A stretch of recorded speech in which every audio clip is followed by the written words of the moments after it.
Participer à ce rassemblement. Merci aux usagers, au personnel soignant de cette structure. Merci de leur présence, aux médecins, parties prenantes de notre santé. Merci aux élus locaux et départementaux d'être présents et pour certains d'avoir débattu de cette question dans leur collectivité et avoir adopté une motion pour la défense de ce service de médecine menacé. Merci enfin à la presse de couvrir ce rassemblement pour en informer leurs lecteurs et leurs auditeurs, car oui, en matière de santé, nous sommes tous concernés. Devant cette menace de déstructuration générale du secteur de la santé, le groupe parlementaire communiste a entamé un tour de France des hôpitaux afin de dresser la liste des hôpitaux en alerte. La situation de l'hôpital de Gramat a été prise en compte à ce jour et sera présentée à l'Assemblée nationale le 5 juillet prochain. Devant la menace qui pèse sur l'hôpital Louis-Comte de Gramat, il a été créé ce collectif local de défense, lequel a proposé ce rassemblement ce soir pour exprimer son profond attachement à notre hôpital et à son service de médecine. Cet embryon de collectif demande à s'élargir pour monter en efficacité. La date de cette action n'a pas été choisie par hasard. Ce soir à 20h30 se réunit la CME, la commission médicale d'établissement, qui devrait sûrement aborder cette question de menace de fermeture totale ou partielle des 20 lits de médecine. Menace qui découle directement du plan régional santé 2018-2022 élaboré par l'Agence régionale de santé. Mais sur les points de détail, je laisse Madame le docteur Limer vous présenter de manière bien plus détaillée les enjeux et les conséquences d'une telle situation qui crée un climat d'inquiétude et d'indignation important chez tous les élus locaux et aussi plus largement chez tous les habitants du bassin de vie de Gramat. Je lui laisse. Merci. Bonsoir à tous. Je prends donc la parole sur invitation de M. Roualdès, qui est à l'initiative du collectif de défense de l'hôpital de Gramat. Monsieur Roualdès, je vous remercie de votre action fédératrice pour sauver cet hôpital qui est notre bien commun. Je tiens également à remercier Monsieur Chartroux, que j'ai vu tout à l'heure dans l'assistance. Monsieur le maire, vous avez été très réactif, très disponible. Je sais votre attachement à ces territoires ruraux. Et je vous remercie d'être là, comme l'ensemble des élus d'ailleurs. Je vous ai vu, messieurs les élus, auprès de la population gramatoise et du collectif Tous Ensemble pour les gares. Et ce collectif dressait une barrière contestataire sur la voie ferrée de Gramat afin de défendre la gare. Et force est de constater qu'à ce jour, l'action collective a été efficace, puisque la gare de Gramat, à ce jour, n'est pas fermée. Messieurs les élus, merci à vous tous d'être à nouveau présents aujourd'hui et d'honorer la confiance que vous ont accordée les citoyens. Mais l'engagement des élus n'est pas suffisant si la population ne se mobilise pas derrière eux. C'est ce qui a été démontré d'ailleurs à la gare de Gramat. L'union fait la force. Et c'est pourquoi je vous remercie, mesdames et messieurs, vous tous ensemble, de s'être joints à nous si nombreux pour cette première action pour sauvegarder l'hôpital de Gramat. Enfin, je voudrais rendre un hommage tout particulier au personnel du service de médecine qui est pour l'essentiel derrière moi, ainsi que le personnel de l'EHPAD Louis-Comte et de la MAPAD Charles de Gaulle. Je vous vois travailler au quotidien tous les jours dans des services qui emploient essentiellement du personnel féminin. Et pour le coup, bonjour la parité. Mesdames, vous êtes des femmes de l'ombre et sans vous, ce service serait rien. Elles sont dévouées, elles sont attentives, elles sont extrêmement compétentes. Leurs conditions de travail ne sont pas toujours faciles, elles pallient souvent au manque d'effectifs et de moyens, mais malgré tout, elles sont toujours motivées, elles sont toujours souriantes et leur priorité reste toujours avant tout l'intérêt du patient. Je tiens à vous dire, devant tous, à quel point j'apprécie de travailler en équipe avec vous. Mesdames et messieurs, avec le service de l'hôpital de Gramat et sa fermeture, ce serait aussi leurs emplois qui seraient menacés. Témoignons-leur notre solidarité et rendons-leur hommage par nos applaudissements.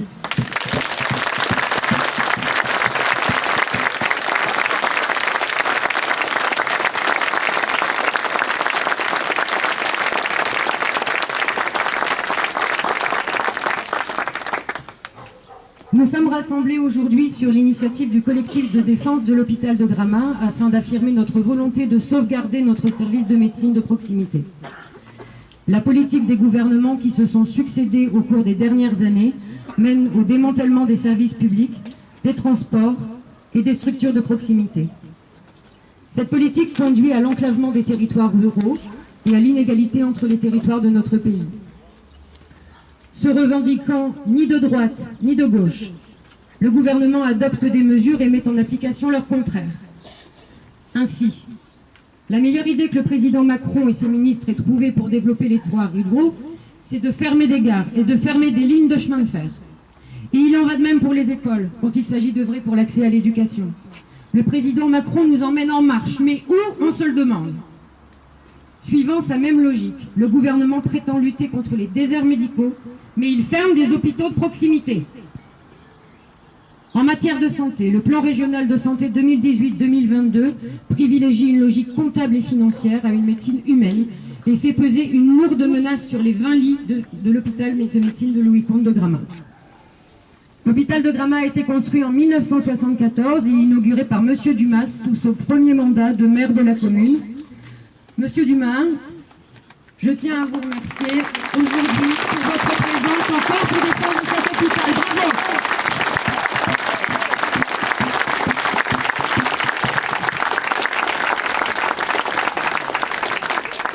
L'hôpital de Gramat est labellisé hôpital de proximité depuis 2016. Il est actuellement le 3e employeur de la commune, après la Persinoise et le centre d'études de Bède.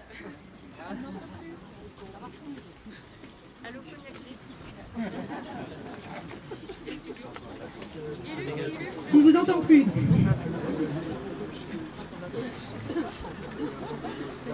L'hôpital de Gramat est le 3e employeur de la commune. La loi de modernisation...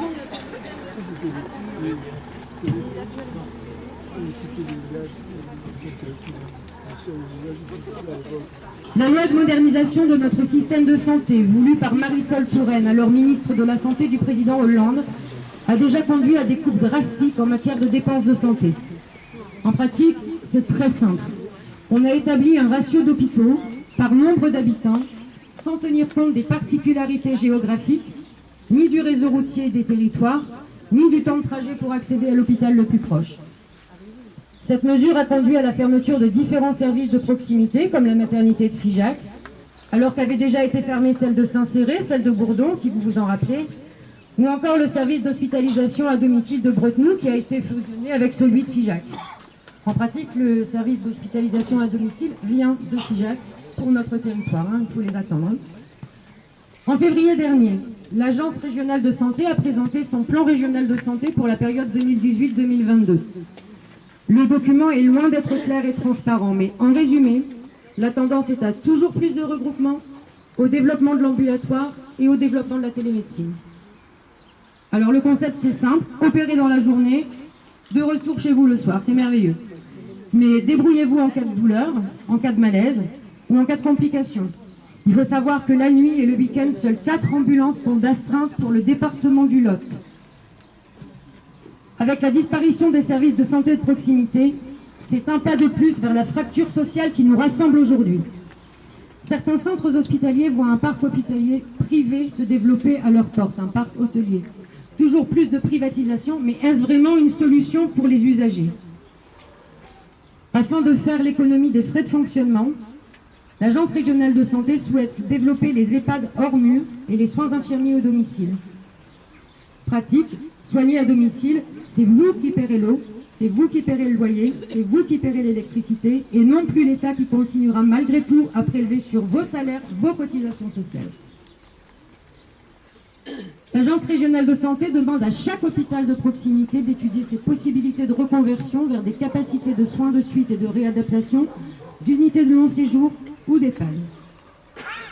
En ce qui concerne l'hôpital Louis-Comte, il semblerait que l'ARS, l'Agence régionale de santé, ait demandé à l'établissement de présenter un projet de fusion de l'EHPAD Louis-Comte avec la MAPAD Charles de Gaulle, en suggérant 2 scénarios et en étudiant un scénario avec et un scénario sans le service de médecine. Nous sommes instruits du sort qui a été réservé aux autres établissements du secteur. Fermeture de lits sur l'hôpital de Leyme, fusion entre la clinique Fontredonte et l'hôpital de Figeac, entre les maternités de l'hôpital de Brive et de la clinique Saint-Germain. Toutes ces fusions ont conduit au passage à la suppression de lits. Sur l'hôpital de Cahors, c'est prochainement 29 lits qui devraient fermer. Ces fermetures sont les témoins de ce qui est en train de se passer. Le gouvernement entreprend des économies de bout de chandelle sur le dos de nos malades, de nos aînés, en détruisant notre système de santé pendant que les cadeaux fiscaux aux patrons et aux grandes entreprises du CAC 40 s'envolent.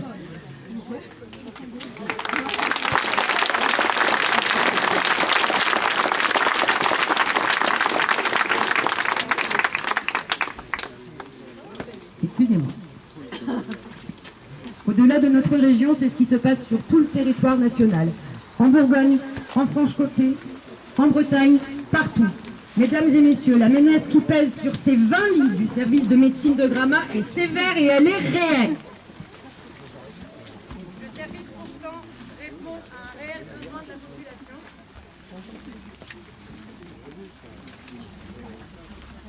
Ce service de médecine pallie à l'enclavement, au désenclavement d'un territoire rural à l'heure où les services hospitaliers et les urgences aux alentours sont saturés.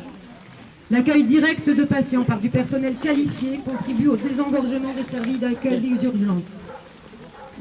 De nombreuses personnes dans la population locale ont été soulagées de pouvoir recourir à l'hôpital Louis-Comte dans des situations d'urgence médico-sociale devant lesquelles elles étaient démunies. Et peut-être même certains d'entre vous réunis ici ce soir. L'hôpital de Gramat prend régulièrement en charge des patients en soins palliatifs. Les patients et leurs familles y sont accompagnés par des professionnels de façon humaine, dans le respect de la dignité. Le service de médecine permet également des séjours de répit pour des familles épuisées qui s'occupent au domicile de personnes malades, âgées, atteintes de maladies neurodégénératives comme la maladie d'Alzheimer, alors que les structures d'accueil ou d'hébergement manquent cruellement. Travaillant en équipe avec le personnel du service de médecine, les médecins généralistes du bassin de santé assurent le suivi de leurs patients en amont et en aval de leur hospitalisation et garantissent la continuité des soins. À l'heure où les territoires ruraux peinent à recruter des médecins, l'hôpital de Gramat est un atout indispensable et un élément attractif pour de jeunes professionnels. Nos élus locaux se sont déjà mobilisés. Les 11 et 25 avril dernier, le conseil départemental du Lot, puis le conseil municipal de Gramat ont retoqué le plan régional de santé présenté par l'ARS, affirmant ainsi leur attachement au service de médecine de proximité. Et il en est de même pour les autres communes du canton. Néanmoins, l'actualité nous montre chaque jour que l'heure est au démantèlement du service public. Alors que le gouvernement a annoncé en 2017 la fermeture de 22 000 postes dans la fonction publique hospitalière, alors qu'Emmanuel Macron, en déplacement en Russie, a déclaré qu'aucun des ordres ne l'arrêterait, il est malheureusement fort à penser que la position des élus locaux ne suffise pas. Et il est primordial que nous, citoyens, citoyennes, nous nous mobilisions avec nos élus pour défendre l'hôpital Louis-Comte et au travers de ce bien commun, nos services publics en général.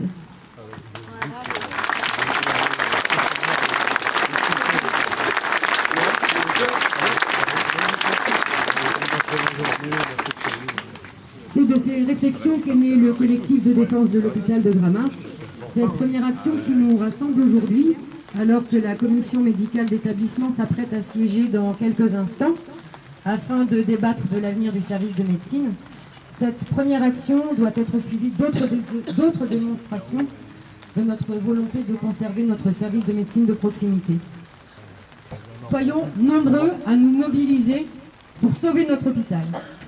Refusons son sacrifice au nom de logiques financières qui ne tiennent pas compte des réels besoins de l'individu et qui détruisent la médecine humaine, la médecine de proximité, celle que les gens attendent, dont ils ont besoin et celle que les professionnels ont envie d'exercer. Isolés, nous ne pouvons rien, mais ensemble, nous pouvons tout. Une deuxième journée d'action aura lieu jeudi 7 juin, dans 2 jours, à 13 h, ici même, devant les portes de l'établissement, pour accueillir des membres de l'ARS en déplacement. Venons témoigner à l'ARS notre volonté de préserver notre hôpital. Soyons plus motivés, plus nombreux encore qu'aujourd'hui, que chacun d'entre vous ne ramène ne serait-ce qu'une personne supplémentaire. Ce collectif créé dans l'urgence vous tiendra informé des suites des différentes actions qu'il engage. Il ne demande qu'à cet effet, parce que plus nous serons nombreux et plus nous aurons d'impact. Tous parmi vous êtes les bienvenus pour vous investir dans le collectif de défense. Je vous invite à vous manifester auprès de M. Roualdès ou auprès de moi-même afin de communiquer vos coordonnées pour qu'on puisse échanger. Une page dédiée au collectif de défense est déjà disponible sur les réseaux sociaux. Voilà tout ce que j'avais à dire. Madame Jean, qu'est-ce que vous avez à dire? Que mon mari a été très bien soigné et puis que ça ne doit pas fermer. Pour tout le temps, ça ne doit pas fermer, c'est pas possible.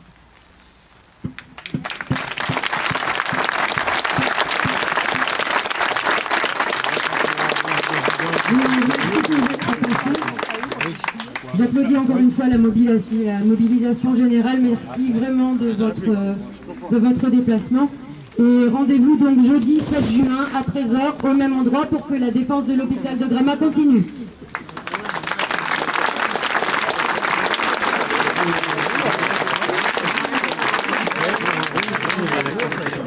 Maintenant, on va donner la parole à ceux qui ont entendu s'exprimer, que ce soit les élus, les citoyens, les usagers, les personnels de l'hôpital.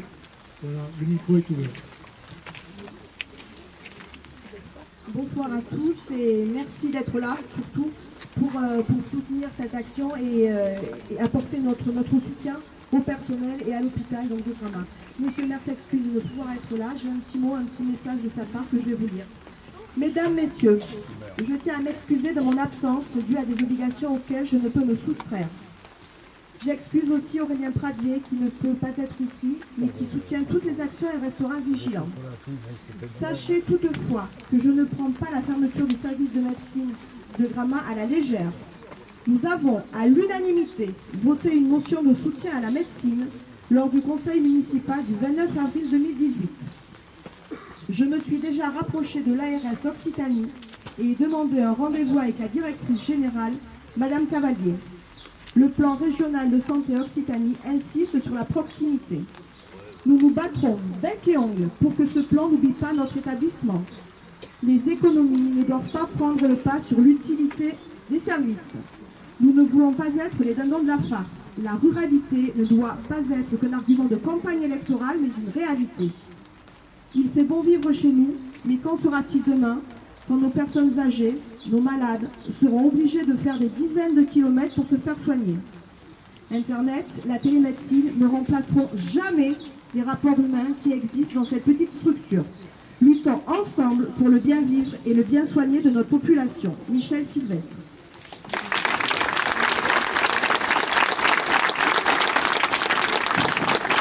Bonsoir. J'ai entendu tout à l'heure que ces fermetures d'hôpitaux ruraux devaient être débattues à l'Assemblée nationale le 5 juillet. Je pense que dans notre circonscription, nous avons un député En Marche, Madame Tienia. Tienia, à l'époque. Bon, je pense qu'il serait bon de... Je vous avais certainement pensé à la contacter, savoir ce qu'elle en pense et savoir comment elle compte réagir pour nous défendre. Elle est notre députée aussi.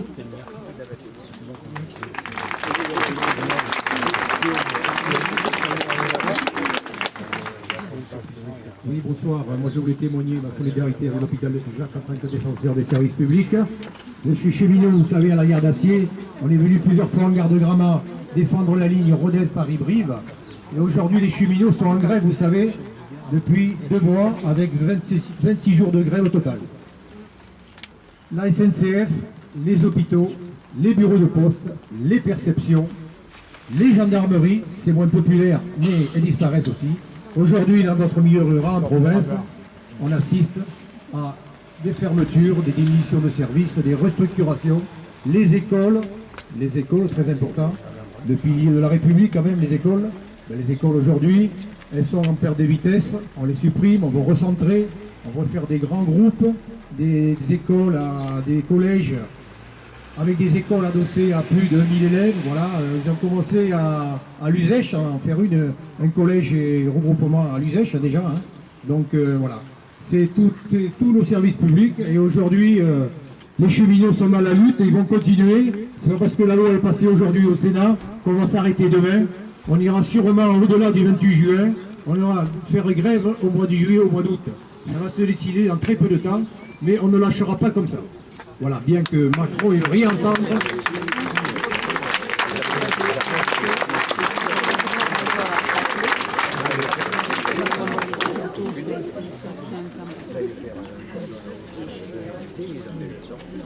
Est-ce qu'il y a d'autres intervenants?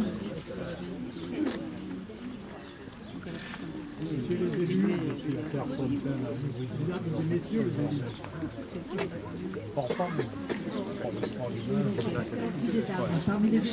Déjà, j'ai un message à vous transmettre de la part de notre sénatrice Angèle Préville, qui vient d'atterrir à Paris pour le travail parlementaire et qui m'a demandé de vous lire ces quelques mots. Bonjour à toutes et à tous, je ne peux être à vos côtés aujourd'hui et le regrette vivement, mais le travail parlementaire me retient à Paris. Sachez néanmoins que je suis de tout cœur avec vous pour manifester mon soutien au maintien de l'hôpital de Gramat. En effet, un accès aux soins de proximité est absolument impératif pour survivre le territoire ruraux.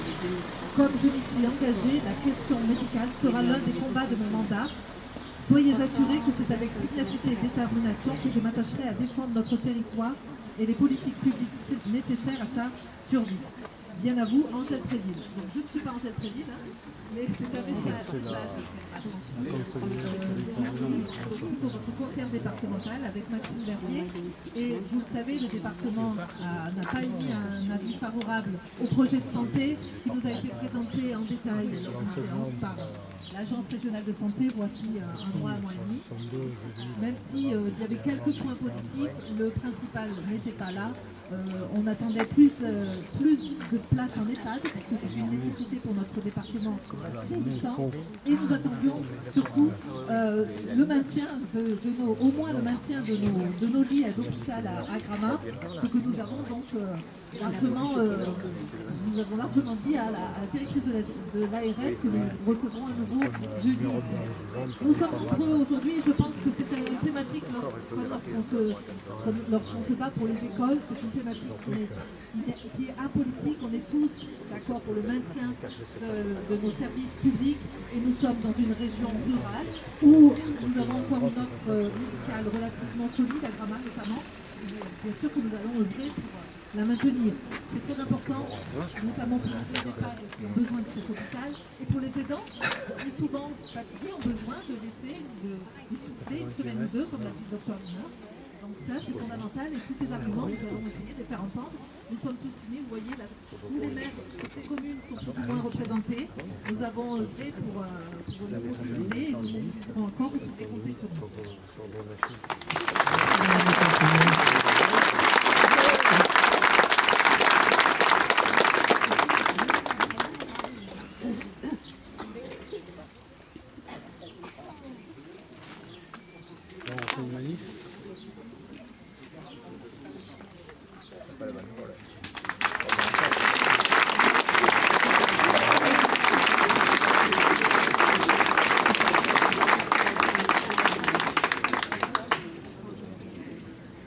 Il n'y a pas d'autres intervenants?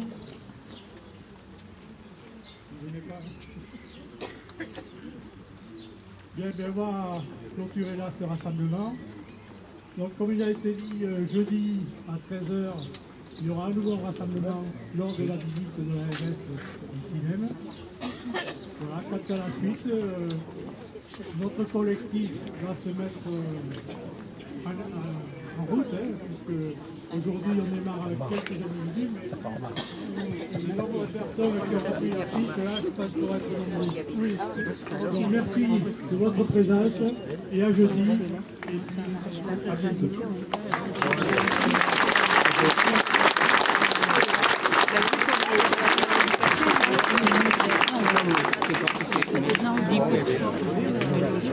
Les logements sociaux devaient être 100% accessibles à tous les permis.